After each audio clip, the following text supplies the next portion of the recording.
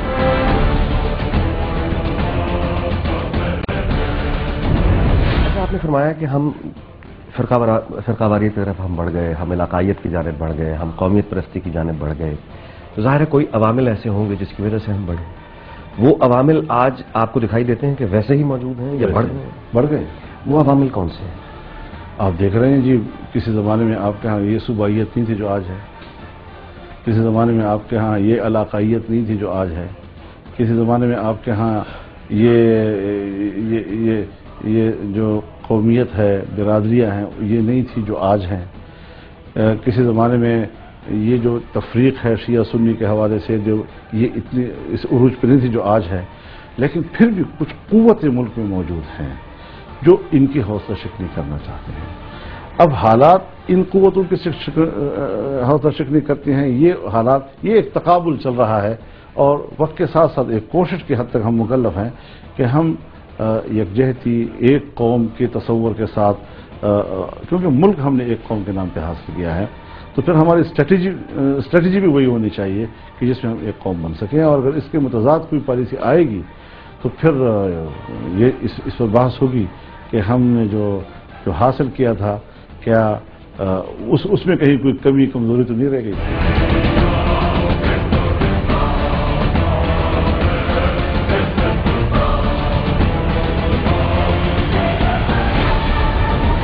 بلوچستان کی طرف آئے، بلوچستان میں یعنی شورش زدہ علاقہ، ٹربل وہاں پہ ہے، موجود تھی، لیکن پھر ہم نے یہ دیکھا کہ خود کوئٹہ کے لوگوں نے جو افسوسناک واقعہ ہوا اس کے بعد انہوں نے لاشیں رکھ کے خود مطالبہ کیا کہ فوج کے حوالے کیا جائے شہر کو.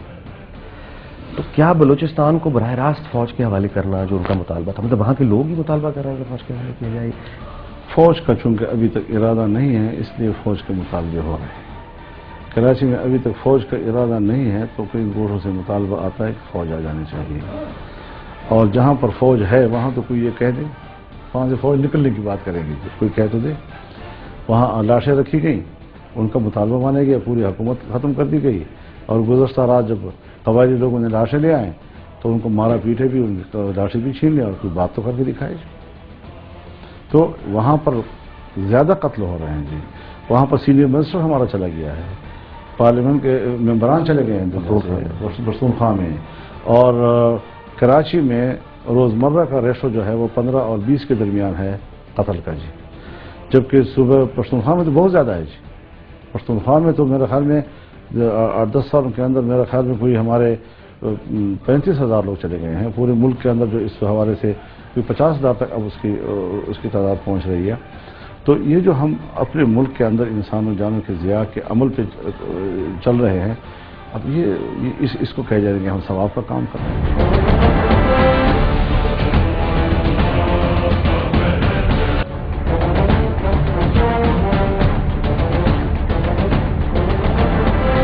اچھا، ریکوڈیک کے بارے میں بتائیے گا، آپ کی کیا معلومات ہیں بلوچستان میں؟ ریکوڈیک کا جو معاملہ ہے یہ ایکچولی کیا ہے، خراب کہاں ہوا ہے؟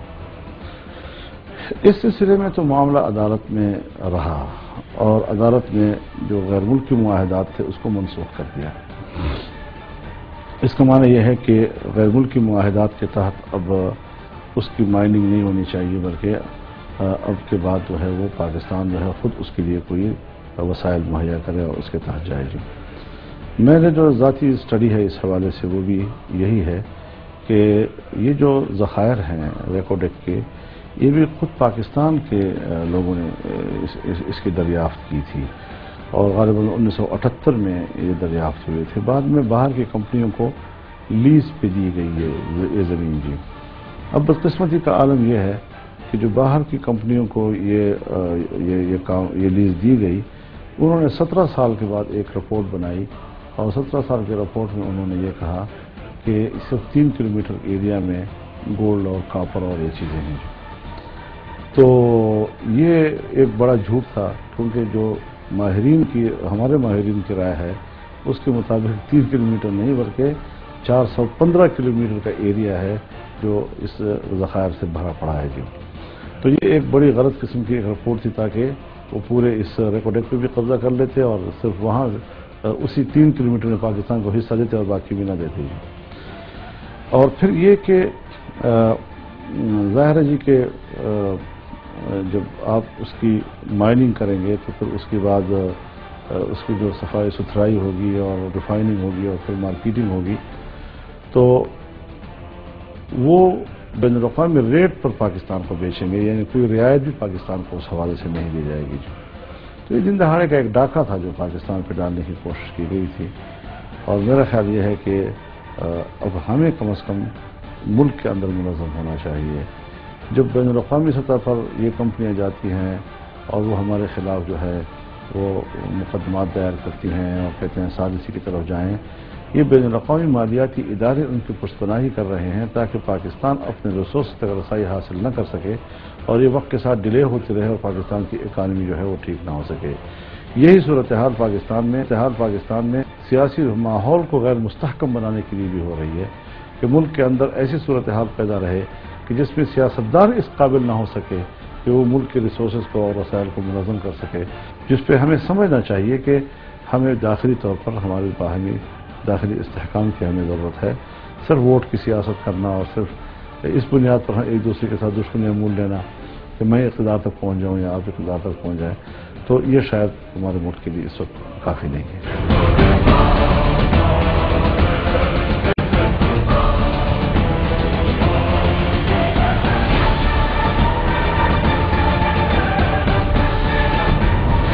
یہ فرمائیے گا کہ ہمارے ہاں یعنی دہشت گردی کا اور فرقہ وارانہ قتل جو ہو رہے ہیں، اس کا حل کیا ہے؟